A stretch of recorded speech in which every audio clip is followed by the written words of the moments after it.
Good afternoon, everyone. Welcome. It's my privilege to welcome all of you. Certainly to welcome Mr. and Mrs. Hayward, to welcome the trustees and the faculty and staff and students of Southwestern College. I want to recognize and thank a couple folks. Lori Guthridge from GLMV Architecture in Wichita, who did the design on the project. And Brian, I'm forgetting how to pronounce your last name now. McCatherine. It's not spelled that way. We had a long conversation, but I forgot. Brian McCatherine from Icon Structures, who did a fabulous job completing the design. So thanks to both of you. I also want to thank Sarah, who is around here somewhere in the Chamber of Commerce, for all of their good work. I want to welcome all of our friends from the Winfield community. Today, we mark the dedication of the George and Inez Hayward Gateway to Success.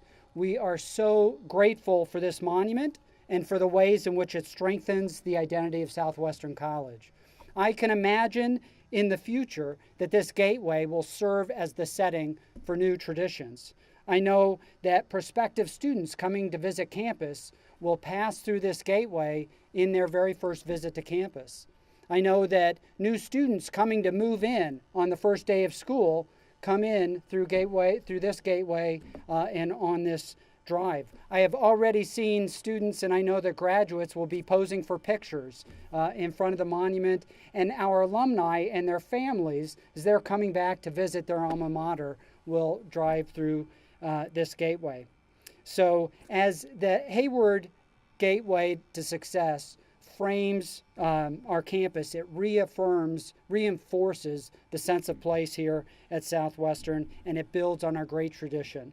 So thank you all for being here today, and thank you especially to the Hayward family. At this time, I would like to invite our campus minister, Reverend Ben Hanna, who will offer an invocation. Ben. Thank you, President Andrews. I invite all of you to be in an attitude of prayer with me. Gracious and loving God, we lift our hearts in celebration of the gifts that you grant us to make a difference in your world, to add to it more love, more courage, more wisdom. As your writer in the Psalms wrote, "Open to me the gates of righteousness, that I may enter through them and give thanks to the Lord, that this is the gate of the Lord, and the righteous shall enter through it." May these gates be ones of success, that those who are courageous, that those who are curious, that those who seek to be wise may enter through them.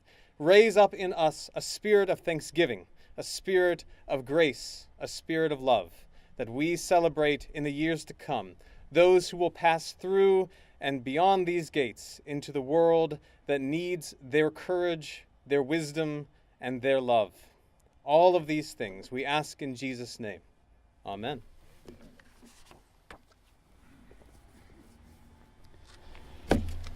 It is my honor and privilege to introduce Jack and Helene Hayward. The Haywards have traveled to be with us today from their home in Canyon, Texas. Jack from Elkhart, Kansas, came to where his dad, George, also known as GL, was a successful businessman and a banker. He led the Elkhart Bank. Jack followed in his father's footsteps and went into the banking industry after receiving degrees in Ag Econ from Kansas State and Oklahoma State, and after service to his country. Helene received her undergraduate degree in elementary education, and both had very successful careers. The Haywards moved to Canyon in their retirement and are ardent supporters of the college there, West Texas A&M University, but not only as donors. As retirees, both Jack and Helene enrolled at West Texas A&M University as graduate students and received master's degrees. Helene received a master's in fine arts in 2002, and Jack finished his master's degree in professional counseling in 2006. I shared this at the lunch we had, but while Jack was a student, Jack was in the marching band as an undergraduate at Kansas State, and then also was in the marching band as a graduate student at Oklahoma State University. But even more interesting, in my opinion, is that when he enrolled at West Texas A&M University for his graduate degree after retirement, he also joined the marching band and he won the Most Spirited Band Member Award as a student in his 70s. Pretty amazing. In 2008, the Haywards gifted West Texas A&M University the Hayward Spirit Tower, which is an iconic clock tower, and it quickly became the university's most recognizable landmark. They are also active members of the community and have been recognized for their generous support of causes like the Amarillo Society for the Prevention of Cruelty to Animals and the art collection at the Panhandle Plains Historical Museum. Now, briefly, I must share a little bit about how this project, the George and Inez Hayward Gateway to Success, came to be. In June of 2016, I received a letter from Jack, and he explained that his father, GL, before he passed away, had been in conversation with President Orville Stroll about making a gift to the college. Over 50 years later, Jack wanted to know what project his father and Dr. Stroll might have been working on, which they were not able to complete, because he and Helene were interested in fulfilling that project, that promise. We combed through our archives and our paperwork from the 60s, but weren't able to find any record of these conversations or of a commitment to the college. So I reached out to Jack and I explained that we couldn't be sure what his father had intended to support. Even without the record of commitment, Jack and Helene wanted to build a monument on the campus of Southwestern College, which would both beautify our campus and appropriately honor and respect Jack's parents. With this gateway to success, with this monument, they have certainly accomplished those goals impressively. The George and Inez Hayward Gateway to Success is an acknowledgement of the lasting legacy of the commitment and philanthropy demonstrated by the Hayward family over generations. In a moment, I will invite Jack Hayward forward, and he will speak on behalf of the Hayward family. I would like to take a moment first, though, to share some words of one of Southwestern's most accomplished presidents, Dr. Orville Stroll, whose son Rod is here with us today. In Dr. Stroll's manuscript titled 50 Years to Shape a Dream, Dr. Stroll wrote that our work is our love made visible. The work that we do is our love made visible, and for us at Southwestern, it is apparent that this gateway is the work of the Hayward's love made visible to us. Jack and Helene, you have made such a difference in so many ways throughout your lives, throughout your careers, in your communities, and this gift to Southwestern College, dedicated to your parents, George and Inez Hayward, will have a lasting impact for our community, and for that we are most grateful. Thank you both very much. At this time, I would invite Jack forward to offer some remarks.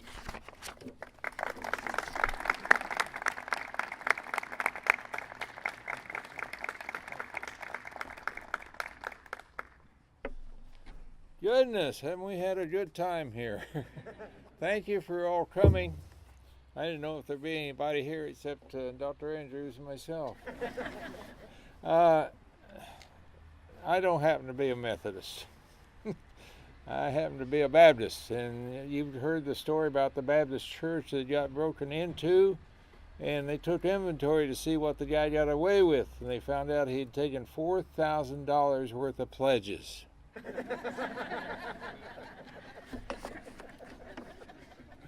Anyway, Dr. Andrews, you pretty well took my speech. I don't think I need to say much.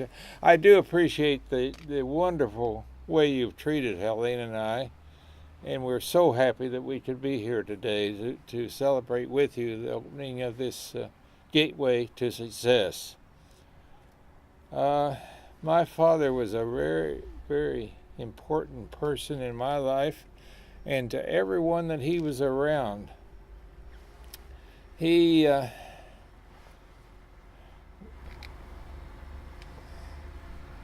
15 years of age, after his sophomore year of high school, they were living in Elk City, Kansas. Now, my grandfather had come to Elk City as a young teenager, and I can tell you the weather on May 13th of 1885 in Montgomery County, Elk City, Kansas, it was raining.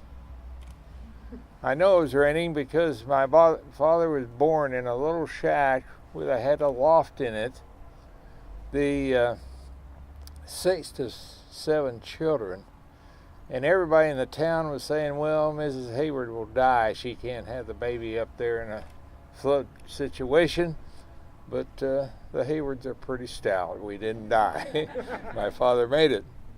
Okay, so he grew up in Elk City, Kansas. He had a younger brother, the 7th child in the family. And I can just imagine those two boys growing up in that southeast Kansas environment. I know they had lots of fun because I knew them as elderly gentlemen, and they still had a lot of fun together.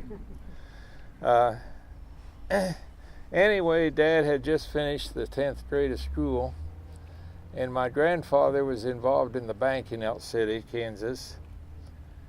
And they had an opening. One of the bookkeepers had quit, and so they asked my father if he'd like to fill in for the summer till he could find someone else. And well, he thought that was better than herding cattle and milking cows and so on and so forth. It was better to work in a bank. So he took the position and worked through the summer. Came fall, he still hadn't found anybody, so they offered him a job. So he went as a full-time bookkeeper in the bank at Elk City, Kansas, 15 years of age. He stayed in that bank for another 15 years. And then my Uncle Charlie was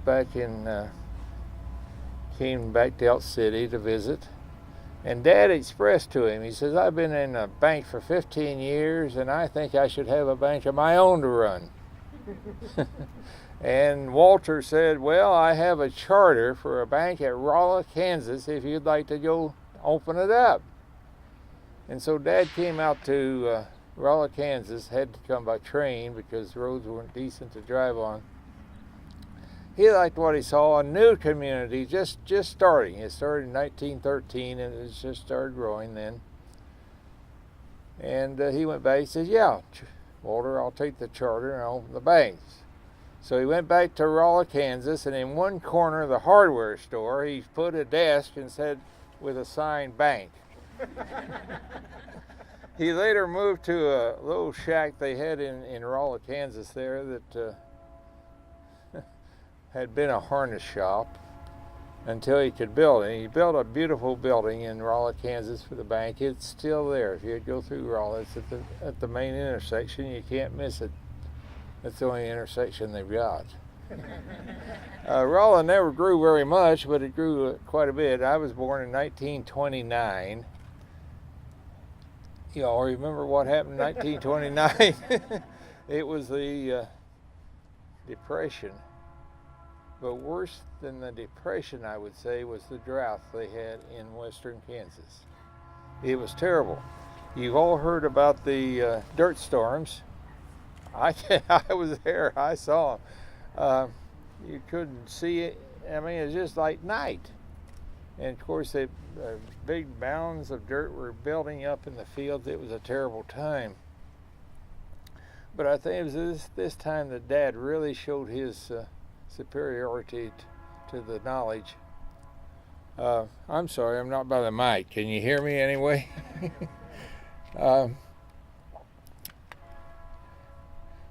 Well, a couple or 3 years of drought, and the government says, well, we're from the government, we're here to help you.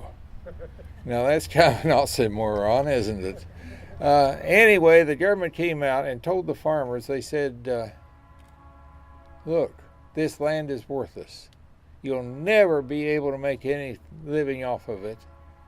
And the best thing you can do is sell it to us for $1 or $2 an acre, and then you can go out to California and get rich. Yeah, California was doing real good in those years too, weren't they? Well, this made my father mad. He went all over that area and said, no, no, no, don't you sell out to the government. You hang on, it's coming back. It will come back and you'll be rich. I asked my father one time, I said, why did you stay out here in all the dirt storms? I mean, the biggest loan Dad could make in the bank was $10. I mean, things were really, really tough. And Dad said, well, it's like if you went up and grabbed a bear by the tail. What are you going to do? You going to hang on? You going to turn loose? So you hang on to that land. It's coming back. It's coming back.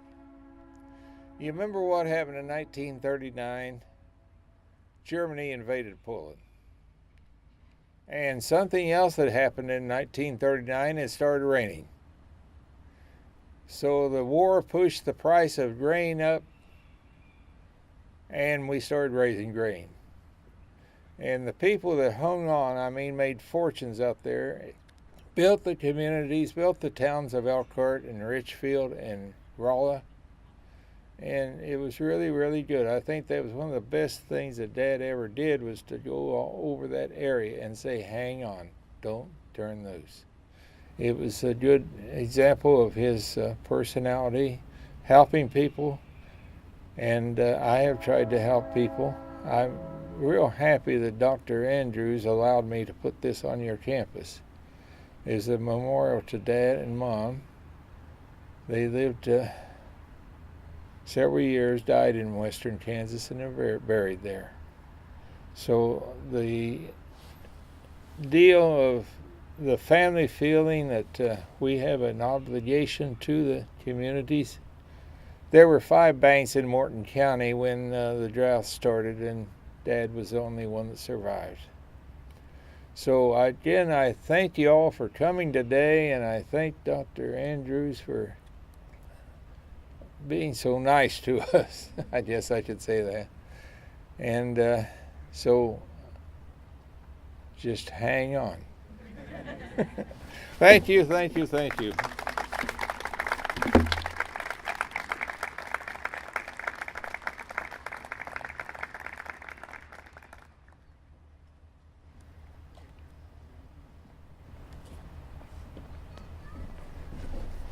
Hello everyone, my name is Emily Jones and I am the Student Government Association President at Southwestern College this year.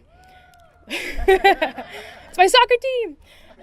I would first like to thank Jack and Helene Hayward for their very generous donation to Southwestern College. I speak on behalf of the entire student body at Southwestern when I say that we are very thankful that the Hayward family has gifted us with such a beautiful addition to our campus in honor of Jack's parents, George and Inez Hayward.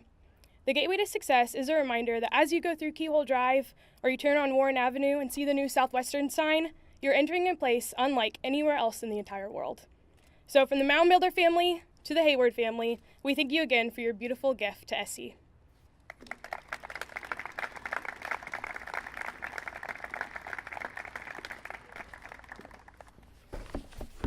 Hi, I'm Scott Hecht. I am the chairman of the Board of Trustees of Southwestern College. Soccer team? Do I get... Yeah. My wife, Shelley, is also an alum here. We're excited to be here. The Gates, great addition to the campus. We wanted to be here personally to thank Jack and Helene for this. This is a great day for the college, great addition. The corner monuments are symbolic. They show the gateway to Southwestern College, the gateway to success. They show the success that our kids will have, our students will have when they leave here. Southwestern has a lot of traditions, as we all know, from our mound to Christie in the 77, the Jinx in the field house, and to our alma mater, which we're about to sing. Today, the George and Inez Hayward Gateway to Success joins these campus icons and the traditions of Southwestern College. On behalf of the Board of Trustees, it's my joy to officially dedicate the George and Inez Gateway to Success. Now I invite Matt Porter forward to lead us in singing the Alma Mater. You'll find the words on the back of your program.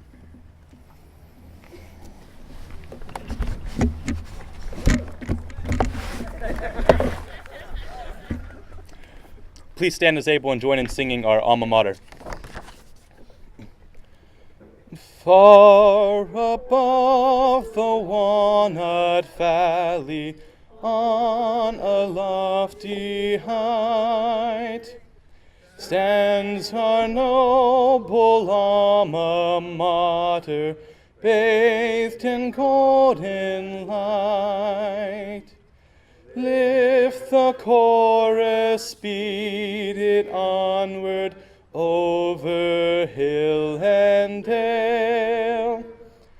Hail to thee, beloved Southwestern, Alma Mater, hail.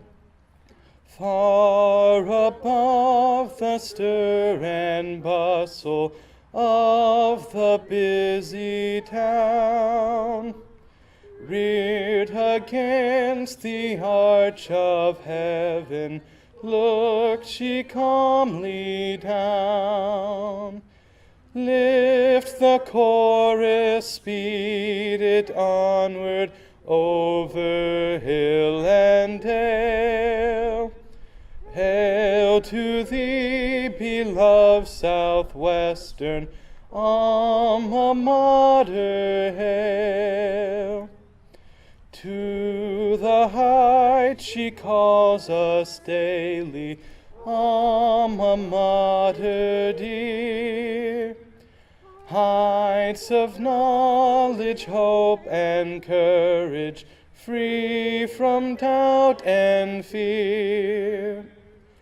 Lift the chorus, speed it onward, over hill and dale. Hail to thee, beloved Southwestern, Alma Mater, hail.